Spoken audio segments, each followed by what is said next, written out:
A igreja, ela moldou a civilização ocidental, né?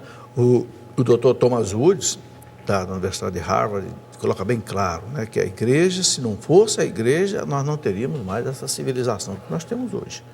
Porque lá com a queda do Império Romano, na mão dos bárbaros, todas as instituições desabaram, só a igreja ficou de pé. Sim. E a igreja sustentou a civilização, e não só sustentou, como construiu, né, um mundo cristão até aí, pela Idade Média, etc., com as universidades, com as catedrais, com a arte, com a cultura, com a literatura, etc. Mas hoje nós estamos vendo esses valores cristãos, que são as colunas da sociedade, da civilização ocidental, serem fortemente atacadas e abaladas, né? Exatamente ferindo a dignidade humana, né? E fica difícil, às vezes, você explicar para o povo católico por que a igreja não aceita isso. Por exemplo, por que a igreja não aceita uma inseminação artificial? Por que a igreja não aceita uma manipulação de embriões? Por que a igreja não aceita, união de pessoas do mesmo sexo? Quer dizer, onde é que isso tudo está ferindo hoje a dignidade humana, que é o ponto, vamos dizer, o nó górdio da questão, né? É justamente por esse afastamento que nós começamos a ter da influência tão positiva que a igreja trouxe para o mundo, e mesmo algumas questões que são controvertidas. Quem faz um estudo sério sobre a Inquisição, quem faz um estudo sério sobre a Idade Média, vê a riqueza que foi a contribuição católica para todo esse período. Mas o que a igreja percebeu, sobretudo a partir de Leão XIII? Que a sociedade começou a se afastar desses valores fundamentais, começou a se afastar da verdade sobre o homem, começou a se afastar da verdade sobre como lidar com a vida humana. O Padre Paulo Ricardo tem um exemplo interessante. Ele pega o telefone e diz: olha, quem construiu esse telefone sabe melhor que ninguém como usá-lo. Sem dúvida. E ensina e te traz um manual de instruções de que, usando, por exemplo, embaixo d'água, isso não vai ser bom. Deus cria o homem à sua imagem e semelhança. Coloca no ser humano uma racionalidade. Quando nós somos racionais, isso é cópia de Deus, porque Deus também é razão, Deus também é inteligência. E quando a gente começa a afastar dessa verdade do ser humano, pegando esses exemplos a que o senhor se referia, a igreja começa a perceber e tem uma doutrina muito sólida que a procriação humana, ela é um serviço de amor. Deus podia fazer com que as pessoas nascessem como pés de milho, podemos dizer, mas não, ela quis que o ser humano participasse. E diferente dos animais que são assim movidos apenas por instintos, a procriação humana precisa ser um ato profundo de amor. Precisa ter uma estabilidade. A vida humana precisa vir num lar, uma família, assegurada pelo matrimônio, assegurada pela estabilidade, assegurada pelo caráter assim de ele não vai se acabar, o matrimônio verdadeiro não se acaba. Então, a procriação não pode ser simplesmente, e falo isso com muito amor àqueles que têm as suas dificuldades, mas ela não é para servir ao desejo de ter um filho, mas ela é um serviço a Deus. Ela precisa, então, ser com base nas disposições naturais do corpo, das disposições da própria natureza, que é o primeiro modo pelo qual Deus se revela, é justamente pela natureza.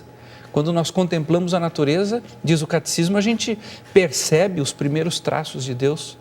Os homens que estão, digamos assim, antes da revelação de Abraão, eles têm justamente na natureza, Noé, a chamada revelação noática, ela usa justamente dos aspectos da natureza para mostrar que há um Deus que cria, há um Deus que cuida, há um Deus que restaura, que renova.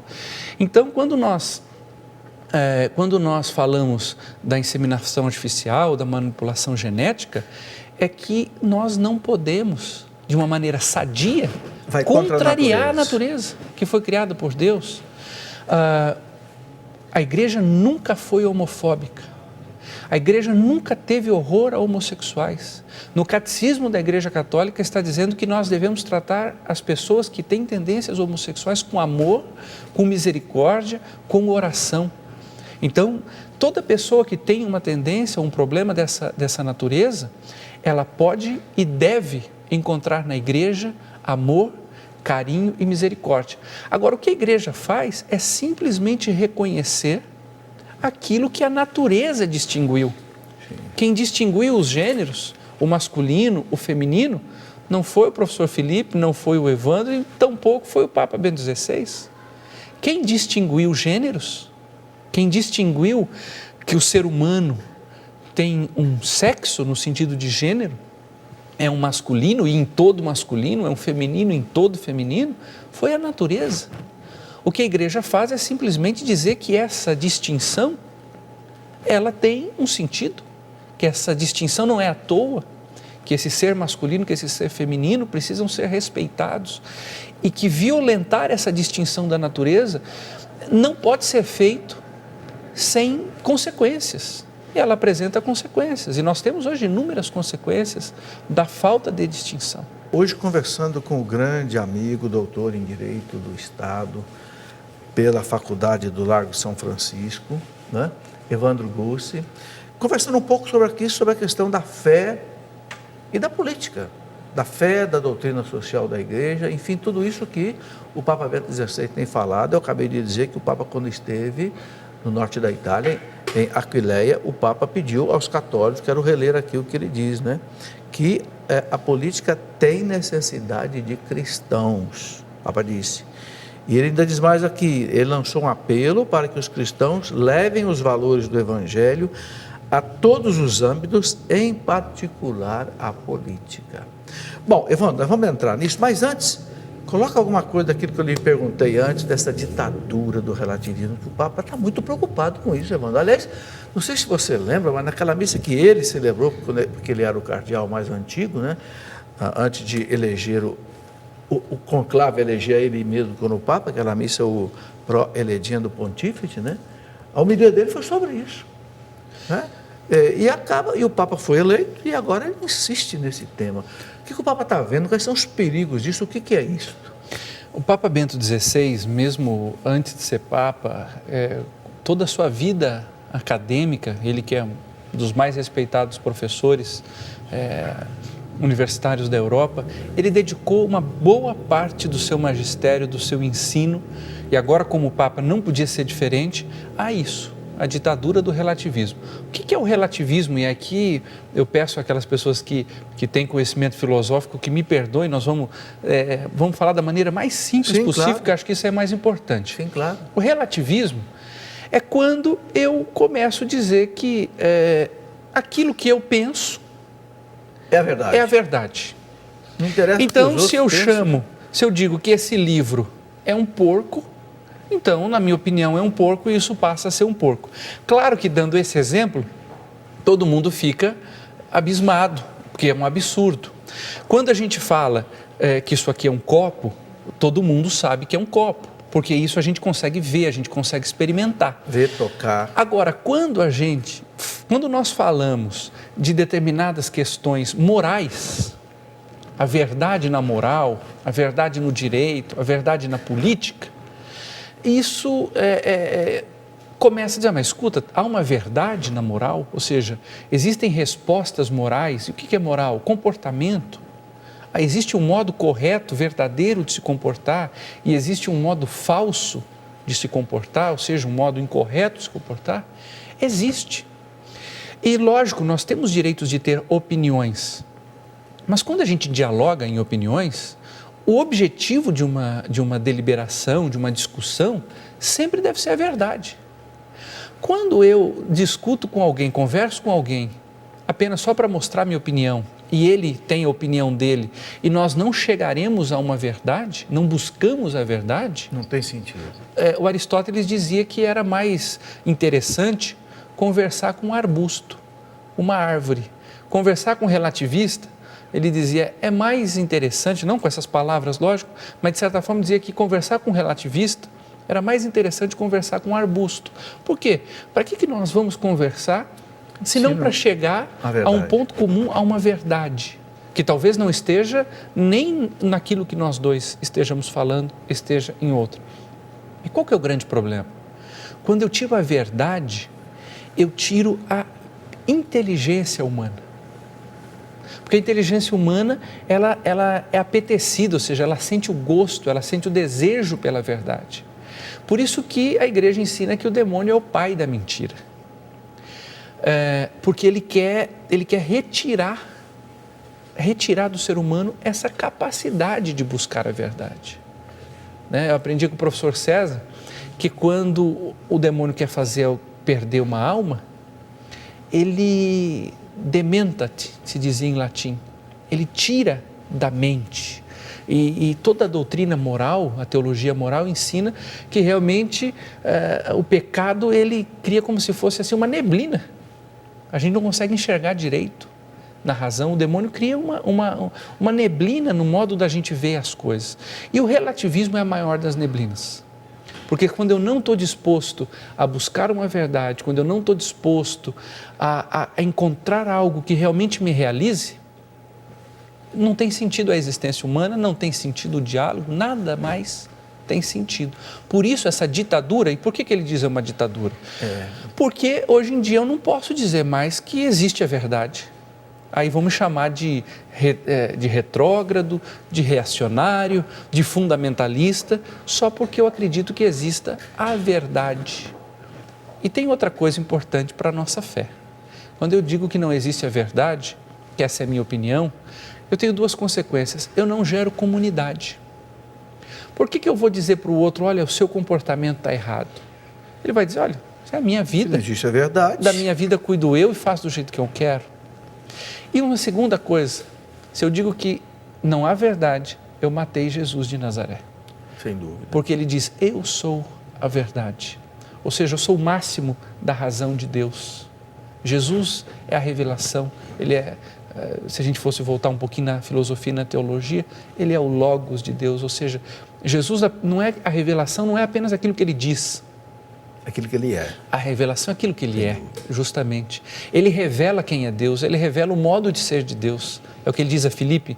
Filipe, quem vê a mim, vê ao Pai, quem vê ao Pai, vê a mim, porque o Pai somos um. Ele mostra quem Deus é. Ele mostra a verdade por excelência. Agora, Evandro, o que eu fico chocado com essa questão de não existe a verdade, porque eu, como você, apresentei duas teses diante de duas bancas examinadoras. O seu campo é um campo humano, do direito tal, que dá margem a eu acho isso, eu acho aquilo. Agora, o meu campo não dá margem. O campo das ciências exatas, 2 mais 2 é igual a 4, aqui na China, no Japão e nos Estados Unidos. E quem disser que 2 mais 2 não são 4, está na mentira matemática. E ninguém contesta. Então, você, diante de uma banca de... Eu, por exemplo, fui apresentar no meu mestrado a propagação de ondas eletromagnéticas num plasma anisotrópico, lá nas estratosferas, que dificultava a comunicação do satélite com a Terra. Sabe, os doutores em ciências aeroespaciais me espetaram de tudo que foi lá, para ver se no meu trabalho não tinha erro. E depois no doutorado a mesma coisa. Então, nas ciências exatas, não se admite esse ditado, não existe a verdade, mas nem de longe, porque se não existe a verdade, vão fechar todas as universidades, vão fechar as academias de medicina, porque se não existe uma verdade biológica, o que o médico vai fazer? Sem dúvida. Agora, eu fico chocado de ver como é que no campo das ciências humanas, isso aí fica o Deus dará, aí não tem verdade. Quer dizer, então, aquilo que rege o comportamento da vida do homem na face da Terra, então, nós perdemos completamente o rumo. É chocante. Isso que o senhor diz é tão importante, mas é interessante. Nenhum relativista leva a sua teoria relativista às últimas consequências. Porque se eu digo que tudo depende de opiniões, eu poderia dizer que, diante do precipício, ele pode existir, pode não existir. Mas o relativista não dá o próximo passo, não dá o passo seguinte. Em direção ao abismo. Não dá o próximo passo. O senhor disse muito bem, se não existe verdade, se não há uma finalidade do conhecimento, da discussão, as universidades não encontrariam razão de ser. Vão fechar tudo. Porque seria simplesmente uma discussão, e aí tem o Nietzsche que vai dizer justamente isso, que o professor não está querendo buscar uma verdade. Ele é um manipulador que está manipulando pessoas menos competentes que ele. No máximo, existem algumas pessoas lá dentro que são espertos o bastante para aprender com ele como manipular. Se a gente não acredita em verdade, a vida acadêmica, a vida humana perde o sentido. Sim. Toda a vida humana perde o sentido se eu não acredito na verdade. Agora, Evandro, tudo isso repercute pesadamente na política. Sem dúvida. Né? Que é a arte de governar os povos, a arte do bem comum. E aí eu percebo que essa preocupação agora do Papa é uma preocupação que não para aí no relativismo, vai à política. O Papa está pedindo para os cristãos entrarem na política, salgarem a política com o sal do Evangelho, iluminar com a luz do Evangelho, entende? Então, o que a doutrina social coloca para nós de política, nesse contexto de hoje que a gente está vivendo? Pois é, esses dois assuntos a que o Papa se refere estão muito ligados. É outra palavra que a gente precisa tirar mitos. A palavra política, quando a gente fala em política, as pessoas odeiam, não querem saber de política. Há uma aversão, né? Aversão enorme. Porque de tanto ver mal os políticos, né, Evandro? Mas nós precisamos voltar à palavra. O que é política? Quando a igreja fala em doutrina social e política, a igreja tem na sua doutrina social um aspecto político, ela no fundo é uma doutrina também sobre a política. O que é a palavra política? A palavra política, de uma maneira muito simples, ela vem de polis. Cidade. E polis, em grego lá, significava cidade. Mas o que é essa cidade? Os gregos perceberam que o primeiro lugar onde o ser humano habita e vive é numa família. Só que as famílias em si mesmas, elas são insuficientes para ter uma vida plena, uma vida verdadeira. E eu preciso ter uma reunião de famílias em torno de um bem comum, que se feche, que possa garantir uma vida plena, que possa dar ao ser humano não só a subsistência, mas que possa realizar o ser humano em termos da cultura, em termos da ciência, em termos da geração de riquezas, também no aspecto religioso, porque veja que interessante, e isso me lembrava o professor César recentemente, os cristãos aproveitaram as estradas feitas pelos romanos, porque se todos os caminhos levavam a Roma, de Roma também saíam caminhos para todos os lugares. 100 mil quilômetros de estrada. Justamente, e não foi à toa que o cristianismo, que a igreja se solidifique em Roma, sobre Pedro, mas também em Roma, e Pedro vai morrer em Roma. Esses são os mistérios da providência, porque de Roma, a partir de uma estrutura política bem organizada, porque Roma foi o máximo da estrutura política, da organização política do mundo antigo e do começo da nossa era, da era cristã, a partir dessa estrutura política romana, o cristianismo consegue se viabilizar em muitos aspectos. Em termos de pensamento, em termos da filosofia de inspiração cristã, que bebe dos gregos, que bebe dos bons romanos e assim por diante. Então, a palavra política vem da organização dessa cidade. Nós não conseguimos viver sem política, sem um mínimo de organização. E a política, sob o ponto de vista da igreja, sob o ponto de vista da inspiração cristã, ela é uma coisa linda, professor. É uma coisa linda, você que nos ouve e nos assiste aí na sua casa. Porque ela mostra justamente que o ser humano não consegue ficar em si mesmo.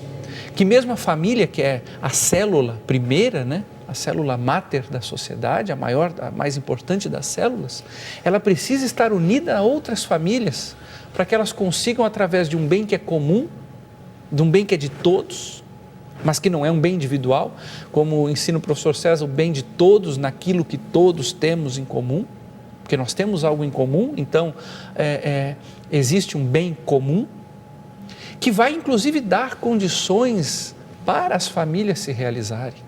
Porque a gente vê que quando a ordem política é boa, é saudável, é honesta, ela frutifica a família. E quando a gente diz, eu não gosto de política e não quero saber de política, a gente esquece que uma má ordem política danifica as famílias, danifica tudo, danifica inclusive a fé. Né? E danifica inclusive a fé, não cria um ambiente. Quando as instituições políticas ou seja, o modo como se organiza o bem comum, sob o ponto de vista das instituições. Então nós temos a cidade e, por analogia, nós temos a cidade de Deus. A eclésia, a igreja, também é reunião de pessoas. Também é uma reunião de pessoas em busca de um bem comum. Só que aí não é um bem comum temporal, não é um bem comum do aqui, do agora, do tempo e do espaço. Né? O tempo e o espaço a gente pode traduzir no meu dia a dia, no seu dia a dia. Da mesma forma que a igreja busca o bem comum celeste, a salvação, o reino de Deus, nós temos um bem comum aqui do tempo e do espaço. E a política visa realmente construir esse bem comum para permitir, para dar as condições necessárias para o ser humano viver e viver bem. O que é preciso, né, Evandro, as pessoas distinguirem bem entre a política e a politicagem. Aquele que faz política para fazer o bem para a sociedade e aquele que usa da política para fazer o bem para ele. Para defender os seus interesses, muitas vezes aí entra no roubo, entra na corrupção. Aí é o politiqueiro. Esse nós temos que ter aversão a ele, mas ao bom político, à boa política, a gente tem que realmente exercer. E é isso que o Papa está falando. Agora, Evandro, como a igreja orienta o cristão, então, a entrar nessa política, a viver nessa política? Porque eu percebo o seguinte, sabe? Esse dia eu estive refletindo, até conversava com o Padre Paulo sobre isso. Como no Brasil, nós sempre fomos, os católicos, os cristãos, vamos falar de cristãos, fomos a maioria no Brasil, quase que chegávamos a 100%, uns 40, 50 anos atrás, né? Era aí 90%, agora hoje já não é, hoje é em torno de 70%. Mas como nós éramos a maioria, nós nunca precisamos lutar para leis cristãs, instituições cristãs, escolas cristãs, porque tudo era cristão. Eu me lembro que quando eu fiz o meu primário, primeira a quarta série, na primeira escola que eu entrei na minha vida, a minha professora do Estado, era um colégio do Estado, ela me preparou para a primeira comunhão, como professora do Estado, ela dava aula de religião. Então toda a sociedade era permeada pelo Evangelho, era permeada, entende? Então a gente não precisava se mobilizar para defender valores cristãos, porque tudo era cristão. Entende? Você é bem mais novo que eu, não viveu essa experiência, mas eu vivi. Entende? O padre o sacerdote era altamente respeitado. Minha mãe dizia assim, respeite a batina dele. Quando a gente brigava, eu estudava em colégio de padres salesianos, e claro, menino, né, de vez em quando brigava com o professor, tal, os professores eram todos padres, né, e a gente chegava em casa reclamando para minha mãe, aquele padre, opa, respeite a batina dele, respeite o sacerdócio dele. Você entende? Então, era assim, a cristandade. Agora, hoje não é mais. Mas então, o que eu sinto é o seguinte, eu conversava com o Padre Paulo, nós não aprendemos a nos mobilizar, a defender os valores cristãos, e hoje nós estamos apanhando. Você concorda com isso? Como é que então o cristão vai entrar na política? O Papa está pedindo, entra na política, mas você diz, não, eu não tenho medo desse negócio. O que nós podemos dizer é que, na verdade, isso é uma realidade do mundo contemporâneo. E principalmente quando nós temos instituições que não são boas, como a gente tem no Brasil. Instituições políticas. Não é um assunto que talvez a gente deva entrar agora com mais detalhes, mas nós temos... Mas é uma realidade, as instituições são frágeis. As nossas instituições são frágeis, tanto que as nossas instituições, em muitos casos, não conseguem, como o senhor dizia no início, reproduzir, por exemplo, a maioria do povo brasileiro é contra o aborto. A maioria do povo brasileiro é contra o reconhecimento civil das uniões homossexuais. E isso não digamos assim, reproduzido em termos políticos. E a tentação que a gente tem é colocar a culpa disso só nos políticos, e que não é verdade por si só. Claro, pessoas boas na política vão contribuir e pessoas más vão destruir, não há dúvida disso. Mas nós temos hoje mecanismos que fazem, institucionais, que fazem com que aquilo que está na sociedade seja, de certa forma, reproduzido em nível político. Agora, o que o Papa pede? O Papa pede algo fundamental. Quando ele pede que os católicos vão para a política, tem um sentido muito profundo. Diz respeito ao sacerdócio do leigo. O leigo, Nós todos, quando batizados, nos tornamos profetas, nos tornamos reis e nos tornamos sacerdotes. E o sacerdote é aquele que faz sacrifício, aquele que apresenta o sacrifício. Então, eu me lembro, o Padre Paulo ensinava que o padre se veste de preto, a batina é preta, não é à toa, não é porque é elegante, mas porque aquilo é uma mortalha, já que o sacerdote é o homem que aceitou morrer para esse mundo, para as coisas lindas e boas desse mundo, que é coisa mais linda que o casamento, família, filhos, mas o sacerdote, o presbítero e os senhores bispos são aqueles que renunciam a essas belezas da vida, morrem para esse mundo, digamos assim, para que a gente possa ter a vida no céu, em busca de uma vida no céu. O leigo também é chamado ao seu sacerdócio, e o sacerdócio do leigo é no mundo. Então, quando o Papa fala dos católicos na política, é porque o católico é chamado a ser sacerdote. Ele é chamado a renunciar, porque o que é política? É bem comum. E Deus colocou em nós uma capacidade. Por isso que a gente fala que a política é uma dimensão do ser humano, pela qual eu sou capaz de renunciar aos meus interesses.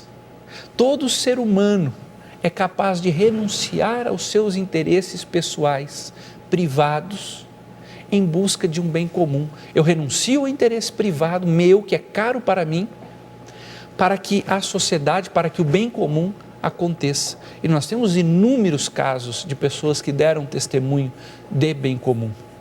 Inúmeros casos. Então, e quem melhor que ninguém é chamado a renunciar a si mesmo, tomar a sua cruz e ir para o Calvário seguindo o seu Senhor.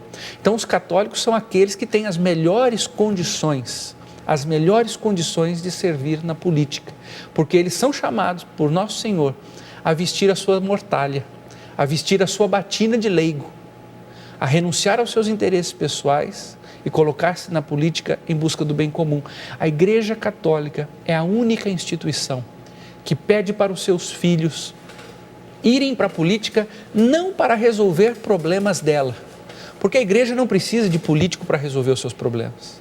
A igreja tem o Espírito Santo, a igreja tem o Santo Padre. A igreja pede para os seus filhos irem para a política para construir o bem comum, o bem de todos. Que beleza. Agora, Evandro, tudo isso é extremamente, não digo complicado, mas extremamente trabalhoso. Porque o nosso povo, infelizmente, ele está assim, contaminado, estragado politicamente. Porque se você for ver hoje como uma pessoa vota, no vereador da sua cidade, no prefeito, no deputado, ele vota. Claro, muitos votam com a cabeça, com essa consciência que você falou, né? Eu vou votar naquela pessoa que realmente é o melhor para o bem comum, não é corrupto, não é politiqueiro. Mas, infelizmente, Evandro, a maioria, eu não sei se posso dizer maioria, creio que não posso dizer maioria, mas muita gente vota por interesse, não vota por convicção, vota por conveniência. Não, porque ele vai arranjar um emprego para o meu filho, porque ele vai me dar um par de sapatos, porque ele vai me dar 50 sacos de cimento para eu fazer a minha casa, então eu vou votar nele e passo por cima do fato dele ser corrupto, dele ser um politiqueiro, dele vir roubar, colocar no bolso dele o dinheiro do que é para... Você entende? Então eu vejo um trabalho gigantesco pela frente de nós criarmos uma cultura política sadia do bem comum. Então, nós vamos de novo para um intervalo, que está na hora, mas eu queria colocar para você essa pergunta, para você responder depois aí do intervalo, e você, telespectador, já fica na expectativa. O que é que nós precisamos fazer, Evandro? Entende? Para ensinar o povo a viver a política, para ensinar o povo a votar com convicção, não por conveniência. Para que realmente a gente tenha uma política que seja a busca do bem comum e não se permita o que acontece hoje. Os politiqueiros tomam conta, os corruptos tomam conta e compram as instituições, não é? Compra muitas vezes o parlamento, o próprio judiciário. Nós estamos vendo aí uma situação altamente criticada com essa última decisão dele.